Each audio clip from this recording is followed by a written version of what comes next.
So we're gonna do a bit of a change from the previous types of shirim I was giving. Is that in the past we were doing sort of some of the stories from the Talmud. So this year I just wanted to focus a little on Rosh Hashanah, and there's a lot of very nice agaritos in Maseches Rosh Hashanah that deal with the time period, with Tishrei, with the Yom Tov, with concepts of judgment and other things like that.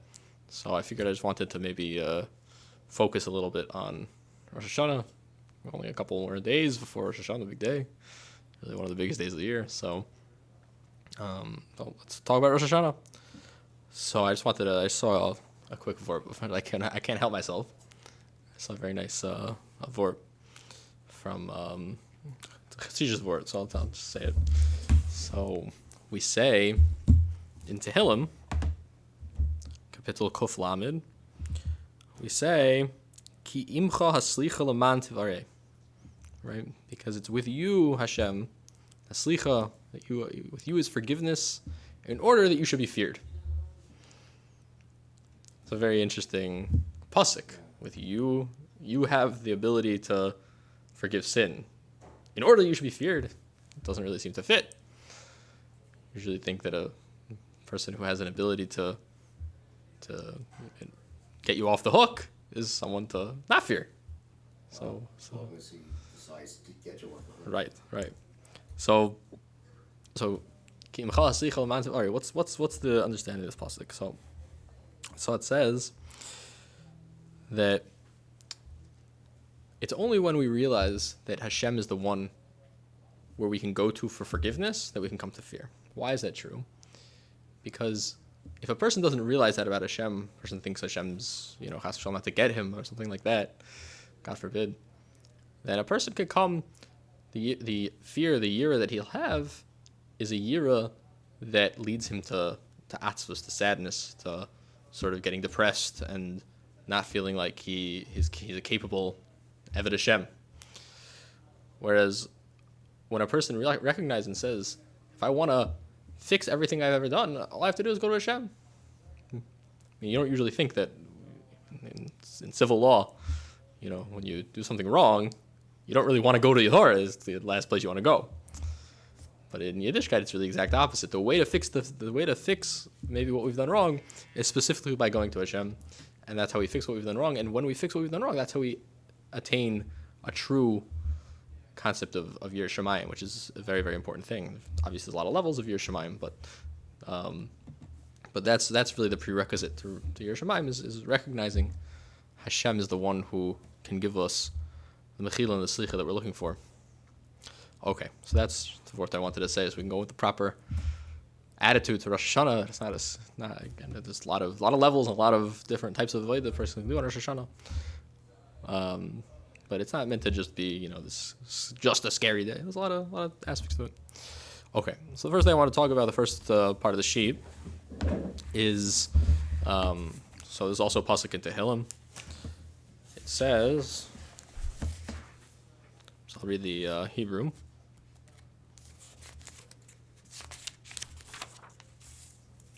It says, Tiku b'chodesh shofar, blow at the new month a shofar.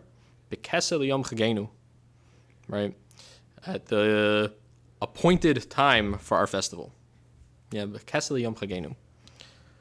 So, Chazal Darshan, they say, Eze chag she'chodesh miskaseh bo, which holiday is it that the moon is covered? Hava Aimer, Zeh Rosh Hashanah. So Rosh Hashanah is the holiday that the moon is covered. So let's talk about this for a second.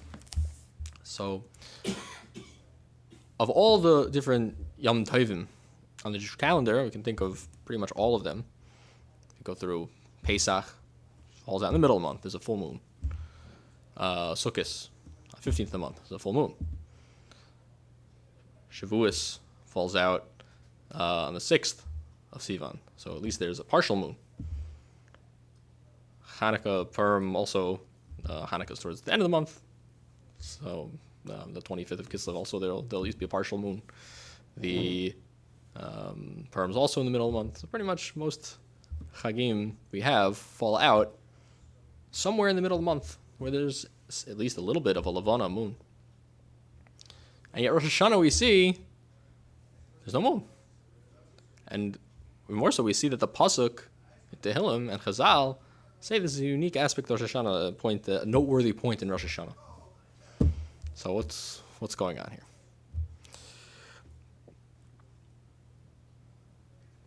So the Chazal continue. They bring another pasuk uksiv ki choch li Yisrael hu mishpat lelekei Yaakov, to decree for Israel a judgment day for the God of Yaakov. So Rosh Hashanah is a day of judgment. That day of judgment happens specifically on the first day of the month, and specifically when there's no Levana. You want to say that? Well, why Elokei Yaakov? That's a good question. Yeah, that's a good question. It's a good question too. I'm not sure. It's a good question. So there's a medrash. So I heard a shir that brought the medrash. I don't know where the medrash is, but the medrash says an interesting thing. It says that when the Klal Yisrael is being judged, the Satan acts as the prosecutor. The Satan, he acts as the prosecutor, and he says, the Jewish people, they've done so many aveiros. So, like any good judge, Hashem says to the son, okay, bring me proof, bring me some witnesses. So he says, okay, I'll bring the son as a witness. Okay, and the son says, yeah, Taka, they did do aveiros. Let me see the yeah. So then, but Hashem says, listen, we know in halacha it says you need two witnesses. One witness is not enough. It's very nice you brought this son, but you need two witnesses. So the son says, okay, fine, I'll bring the moon. Oh, on Rosh Hashanah, special thing, there's no moon. Yeah, so the Satan can't bring the moon. It seems very cute, right? Okay, but like, what does this mean? First of all, it's true, we don't see the moon, but the moon's there. It's just not reflecting. Yeah. So I'm saying the whole medrash is like Amr Darshani. Like, what is going on? The Satan has to bring witnesses. Like, wait, doesn't Hashem know what's going on? Like, Hashem needs witnesses. Hashem knows what's going on. And why is he, like you're saying, why is he picking the sun and the moon? Like, there's tons of other, entities in the world that the Satan could theoretically bring as witnesses. So I heard a shir about this. Very interesting shir. So you continue? Or? I think continue. If that's what you. I'll share something. Yeah. We'll have a video. What did you say without the video? We'll have a video. Without the video. Okay. So I saw like this. So obviously you can't understand this measure just on a literal level. There has to be more going on. So I saw somewhere that I heard in a shir that maybe you know this. There's two types of aveiras that a Jew can do. So one time a Jew could do an aveira b'farhesia, out in the open. He goes to McDonald's. He's wearing his yarmulke, and he takes a nice Big Mac with a cheeseburger, and he enjoys. So a big aveira in public. Everyone sees, everyone knows, everyone sees his yarmulke, and he goes into McDonald's. Now, that aveira has a certain ugliness to it, but also has a certain redeeming factor to it. The ugliness is like, aren't you embarrassed like for all these people doing aveira? And in a certain sense, it's also maybe a chil Hashem. But the redeeming quality is that at the end of the day, he doesn't fear people more than he fears Hashem. He's equal in the sense that he doesn't, for him, okay, people, Hashem, he's not putting people before Hashem. There's another type of aveira the person can do in the privacy of his own home. The person can, sneak his cheeseburger, when he's in the comfort of his bedroom or in his office, and no one's going to realize. So, on the one hand, such an aveira is very ugly, because he thinks that Hashem doesn't see. For Hashem, it's as public as, Times Square. So there's on the one hand, it has a certain ugliness to it, but on the other hand, at the same time, it has a certain redeeming quality in the sense that he feels a level of shame to be doing what he's doing. So the sun and the moon represent. Yeah, you gonna say? After. Okay. So the sun and the moon. This is I'll Derek Drush a little bit. The sun and the moon represent these two types of aveirs. When the sun calls the sun is only able to testify about these types of aveirs that are for Hesia. That's what the sun represents. The moon, which goes into hiding, right? Hashem says that's only one witness, and that's only about this type of aveira. And the moon's the opposite. The moon only would have the ability to testify about these aveiras that are done b'sina, in private, b'sina.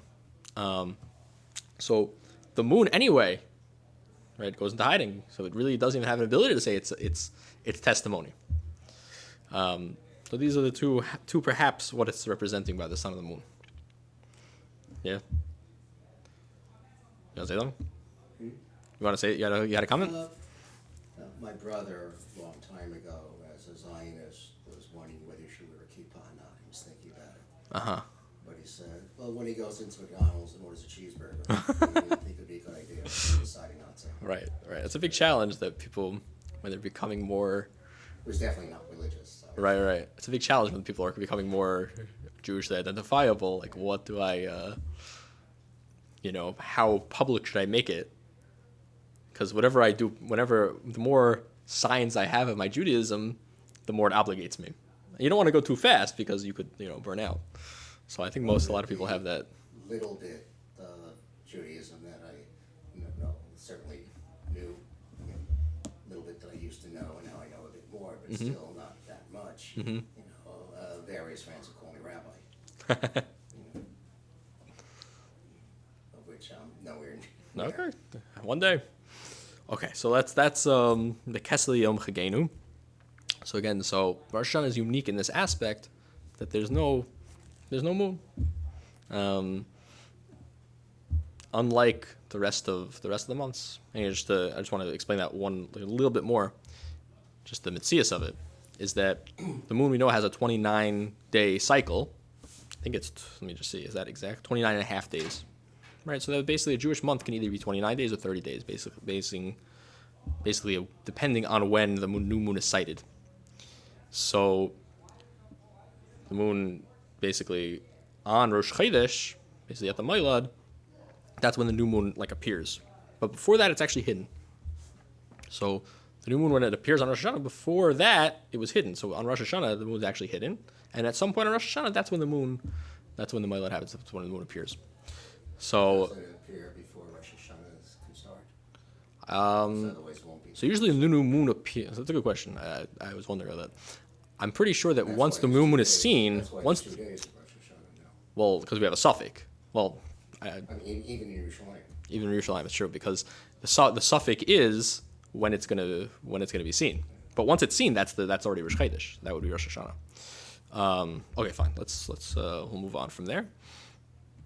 Okay, so next thing we're going to talk about, it's a very interesting Gemara that cites a lot of machleksin about the history of the world.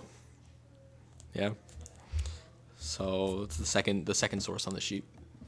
So it says Tanya, Rabbi Eliezer Oimer. Rabbi Eliezer says, "B'Tishrei nivra ha'olam." The world was created in Tishrei. B'Tishrei noldu ha'avos. And in Tishrei, that's when the avos, which this is going to refer specifically to Avram Avinu and Yaakov Avinu, not to Yitzchak.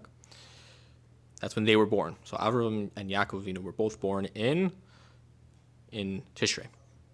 B'Tishrei mesu avos. That's when they also passed away. Pesach nolad Yitzchak. On Pesach, however, that's when Yitzchak Avinu was born. Rosh Hashanah, Nifkada Sarah v'Rachel v'Chana. This is when Hashem decreed on Rosh Hashanah that these particular imahos, Sarah, Rachel, and Chana, is when Hashem decreed that they should be able to give birth. Rosh Hashanah also Yatza Yosef mi Beis HaAsurin. Rosh Hashanah is also when Yosef HaTzadik left prison. Rosh Hashanah Batla Avoda me'Avoseinu Mitzrayim. Just to give context to that, so this is when on Rosh Hashanah, the avoda in Mitzrayim, the slavery, the bondage in Mitzrayim in Egypt, came to an end.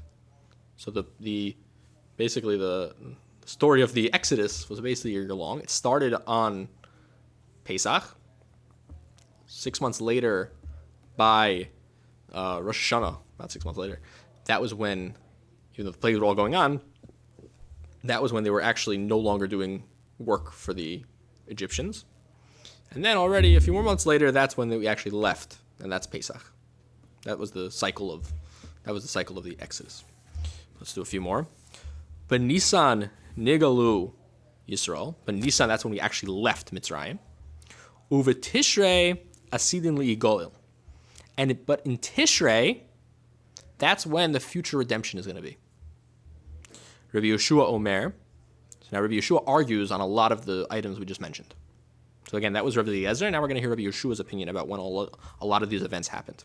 So Rabbi Yeshua Omer, B'Nisan nivra olam. No, it wasn't Tishrei, it was Nisan. That was when the world was created. B'Nisan noldu avos. And also, that was when the avos were all born. B'Nisan mesu avos, that's when they passed away. But Pesach nolad Yitzchak. And he agrees, obviously, that Pesach is when Yitzchak Avinu was born. Rosh Hashanah nifkada Sarah, Rachel, v'Chana. He agrees Rosh Hashanah was when Sarah, Rachel, and Chana were all decreed that they should be able to give birth. But Rosh Hashanah Yatza Yosef mibeis Asurin. He agrees Rosh Hashanah is when Yosef Atzadik left prison. Rosh Hashanah Batla Avodah Me'avoseinu Mitzrayim. He agrees, same thing, that on Rosh Hashanah that's when the Avodah ended for the Jewish people in Egypt. And B'Nisan Nigalu V'Nisan Asidin Ligal. And he also disagrees that the future redemption, he holds, is going to be in Nisan, not in Tishrei. Okay, so we have a lot of different items that we're mentioning when they occur. Do they occur in Tishrei or do they occur in Nisan? It's going to be very important. One of a very famous machlekes about when the world was created. Now, just to preface a little bit, is creation is 7 days, 6 days of creation, and 7th day Shabbos is also part of Ma'aser Bereishis. So when we refer to Rosh Hashanah, really Rosh Hashanah is the 6th day of creation. The first day of creation, just the way, at least in the way Rabbi Eliezer's explaining it, the first day is the 25th of Elul, and then Rosh Hashanah is the 6th day, and that's actually when Adam and Chava were created. So the Rosh Hashanah we are observing is actually the creation of the human being, interestingly enough. So that's the idea. So now,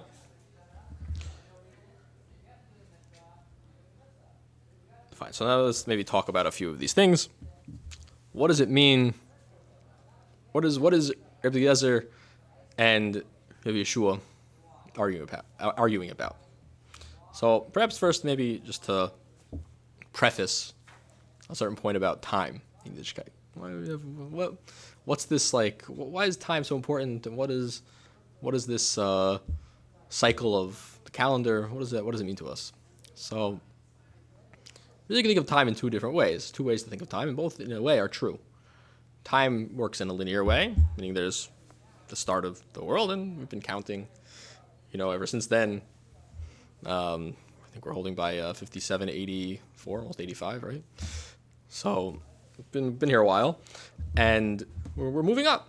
So time works in a linear fashion, but time also is working in a circular fashion. Time repeats itself. So I heard an amazing part one time, sort of parenthetical, but it's really amazing. The halacha is, on Shabbos, when we make Havdalah, we smell B'samim. Yeah. Now you'll notice we don't do that on Yantif. Motzei Yantif, we don't smell B'samim. Have you asked yourself why? Well, the second soul. Oh, so some people answer. So again, I don't know all the different sheets of this. So some people say that it's because we don't really have a Neshama Yisera on Yantif. So I heard my Rabbi once said a shir about this. He said there are shittas that say we really do. But why don't we say, why? So at the end of the day, why don't we say a bracha on the B'samim and the Samar if our Neshama Yisera is leaving us? So Elamai what? Elamai, a Neshama Yisera that we get on Yantif doesn't leave us. We keep that Neshama Yisera, again, whatever this means in mysticism, I don't know exactly what this means. But we actually get a Neshama Yisera that we keep. Each Yantif builds off itself. Shabbos is like is the neshama you say we get on Shabbos, and ultimately we have to sort of part with it at the end of Shabbos. And also level we're going to get that neshama. But Yantif is different. Yantif, when you pass through a Yantif, you actually get that. You get that and get to keep that extra level of neshama that you attain, and that's why we don't have to say a bracha on the sun. Interesting thing. Okay, but yeah, there are some shitas, like you're saying, just say that we don't actually have a neshama yisera on Yantif. So we get then the neshama enhanced or whatever 6 or 7 times a year. Yeah, we got an infusion of a new neshama that we get to keep. Whatever this means. Again, we don't know exactly what that would feel like, but people who are spiritually sensitive to these things would be able to explain that and be able to experience that. So why am I talking about this? So when moving through the year, the way Hashem made creation is that different time periods have different spiritual forces that are more present at those time periods. So for instance, Pesach, that's when we left Mitzrayim. So let's say the 15th of Nisan is a time when there's a very strong force of Geula in the world. Hanukkah, it's a time when there were Nisim that happened for the Jewish people, it saved us from our enemies, strong force of Kedusha in the world. There's a very strong force of Nisim, of miracles in the world around on Hanukkah. So on Rosh Hashanah too, each Chag that we go through has its sort of spiritual force. Sukkot maybe associated with Simcha, Yom Kippur associated with Tshuva and Slicha, because that's when Moshe Rabbeinu was able to achieve full kapara for the Jewish people after the Chet Egel. So in Rosh Hashanah as well, Rosh Hashanah is when the human being was created, and when something is new, it's very focused on its purpose. It's fresh. Such a person is able to perform in such a way that he's really tied to his purpose in a much stronger way. So this machlekes about when Rosh Hashanah occurs, is it in Tishrei or is it in Nisan, is related to that. Now I don't have a full explanation for that. Obviously, there's a lot to be said about it. I don't have a clear mahalach yet. Something I'm still thinking about. But it's something to keep in mind. The stakes are high because where is Rosh Hashanah? Where is it supposed to be? Now, they say, I think it's a Taisus, says that really, essentially, Elu ve'elu divrei Elokim chaim. Really, both opinions are rooted in truth, because it's a funny thing. We don't like, in halacha and Gemara, we don't like to have what's called the machlekes in mitzis. We don't want it to be that Chazal are arguing about, reality. Chazal can argue about different opinions in legal procedure and in halacha, but to say that there's an argument about something historical is not something we love to have happen. Sometimes it's not like the end of the world, but it's not something we love. So there are those that say that the way to sort of understand these both as Elu ve'elu is they're talking about two different steps in the creation process. Maybe you've heard this before. That really Tishrei, really 25th of El and Tishrei, is really, in a sense, the conception of the world, meaning the thought, the intent that HaKadosh Baruch Hu had to make the world in potential. There's a lot of ways to express this idea. The world in potential. And then a few months later, really in Judaism, in halacha we see this, there's an afkamina that it's possible for a lady to give birth even within her 7th month, which really means after 6 months. So sort of that's the minimum amount of time of gestation in biologically, the way halacha recognizes it. So really 6 months later, in Nisan, again, it's already in the 7th month, but it's after 6 months. Already from then on, that's considered that it's a full, the period of gestation could be complete, and therefore the world has, can come into actuality. So you have the Tishrei period, which is the world in potential, conception, and then you have further on in Nisan is when the actual existence of the world, physical. Again, obviously these are both very lofty concepts, but when sort of the actualization of the world can happen. So was everything physically created from that concept? According to this concept, it sounds like not, but I don't know. Because if it's just the concept, then why did it take basically 6 days for Hashem to think of the concept? That's a good question. Being Tishrei, and why start It's a very good question. 6 days earlier? It's a good question. I like the question. I have to ask somebody that question. It's a good question. Bli Neder, I'm going to ask someone that question because I like the question a lot. I like that question a lot. Okay, good. So, fine. So that's the concept of how can we kind of stem these two opinions, that they're really not arguing Elu ve'elu de Kim Chaim, and they're talking about two different steps in the creation period. There's the planning phase, the potential phase, and then there's the actualization phase. Fine. So the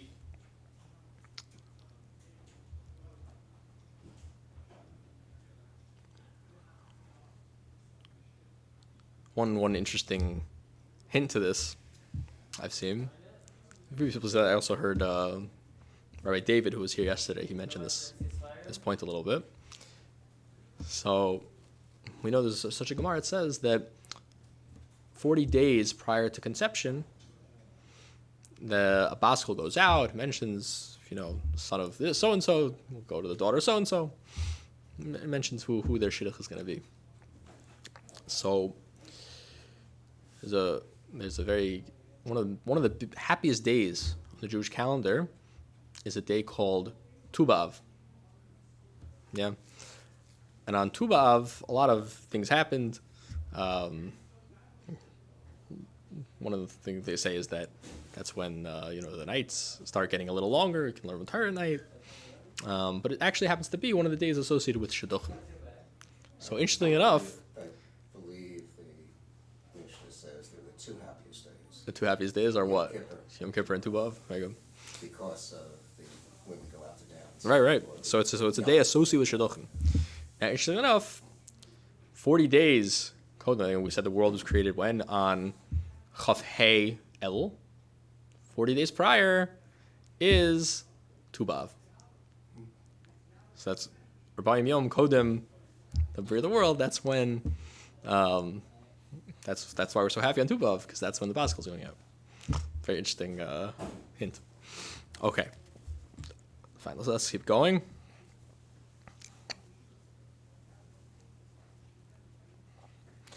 Yeah. So we're seeing a lot of examples. Also, again, I'm more focused in Rabbi Eliezer right now, just because that's the first opinion over here. So Rabbi Eliezer says all of these things. The women, actually, I think everyone agrees with this. Yeah, everyone agrees that on Rosh Hashanah, that's when Sarah, Rachel, and Chana all were had the Yeshua. Again, that Hashem decreed that they'd be able to give birth. That's when Yosef left prison. So we see that there's a lot of potential for Yeshua, for personal. What's the term? Yeshua's. What's the English for Yeshua's? Help me out here. Salvations. So there you go. Yeah, potential for salvations on Rosh Hashanah. So the question is why women give birth. And we see to this day that a lot of people, certain things that a person needs on Rosh Hashanah, it's a very special time for daven for those, essential needs, parnasa, and, people who are still waiting to be blessed with children, different things like that, shidduchim. So what's that concept? Why is Rosh Hashanah so mesugel for Yeshua's, the Yosef Tzaddik leaving prison, the Imahu who's giving birth? So just the thought is there's such a concept in the way Hashem creates the world, is that in a way Hashem creates the world every day, and it's even more than that. It's almost a constant recreation. And Rosh Hashanah is like the main recreation. The world lost its charge, and Hashem's revving it back up, and we're about to start the world again in a much bigger way than what happens sort of on a daily basis. So when something restarts, you have a potential to sort of input into that start, that code, a code that basically can sort of change everything that was, because there's really no continuity from one year to another. It's a whole new year. It's a whole new existence, in fact. This, one world is ending, a new world is almost, in a certain sense, a new world's beginning.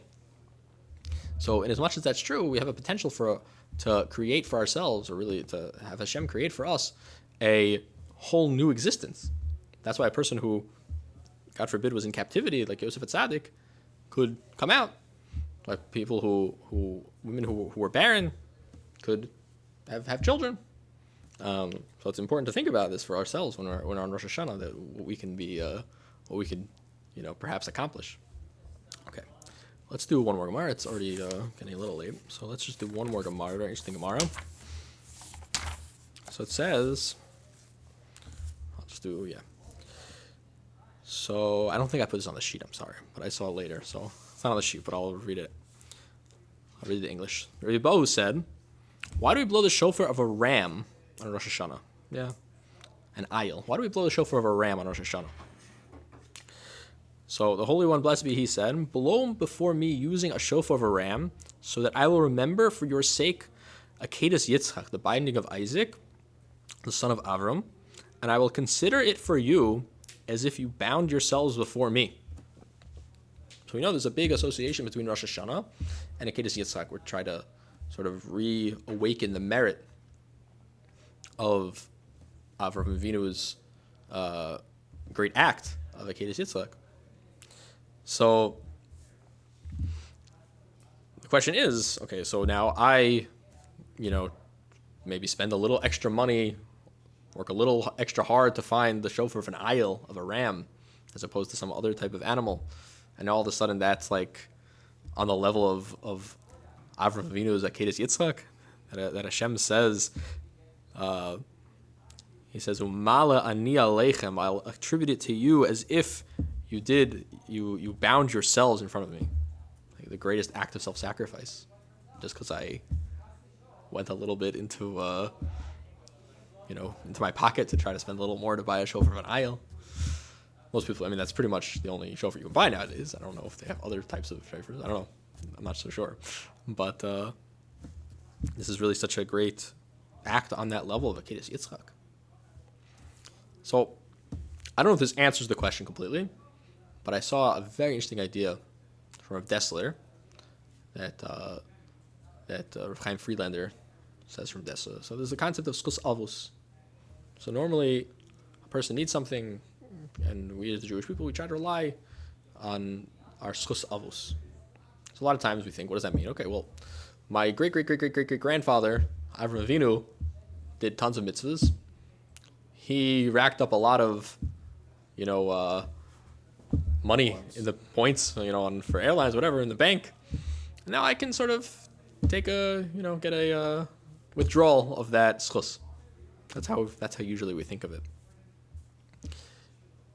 So really, says Friedlander, it's really much deeper. He says that what happened, the Avos didn't just give us, again, usually we think it's sort of like a Yerusha, we get a Yerusha, this bank account passed into my name now and I can make use of it. So Dessler explains it's not like that. It might be like that, but it's not limited to that. He says, what did the Avos do? The Avos basically encoded into our DNA a spiritual ability that we can make use of. And when we make use of it, we're able to overcome spiritual challenges, physical challenges, whatever sort of afflictions or things that we might be going through, issues we're having. We can overcome those challenges using the spiritual kochos that we got from our avos. It's not limited to the to Avraham Yitzchak Yaakov. It's really all the generations in between too, who were Moser Nefesh for Yiddishkeit and other things. So all of that is encoded into our DNA. I have a friend who told me this, that apparently they see there's a difference in the DNA of children, grandchildren of Holocaust survivors. I don't even heard of this, but this is a thing they even recognize to a certain extent in biology. Apparently, I don't know if you can confirm this, but that the DNA actually can change because of the experiences of an ancestor. It's an unbelievable thing. But on a spiritual level, it's even more powerful. If Avraham Avinu was able to do this act of self-sacrifice, or if Yitzhak Avinu was able to do this act of self-sacrifice of binding himself in front of Hashem, then we also, in all of our struggles where we're trying to sacrifice of ourselves in order to grow and do for our families or do for our community whatever we need to do, which oftentimes involves sacrifice for breaking our midus, in a certain sense, also an aspect of sacrifice. That's all. The ability that we have to do that comes from our avos. So it's not that we're like taking out some money from the bank. We're tapping into an inner potential we have inside of us. Okay, that's what I have for tonight. I have a lot more, but I think it's for tonight it's good. And okay, Hashem, we should have a ksiva tova, kachor.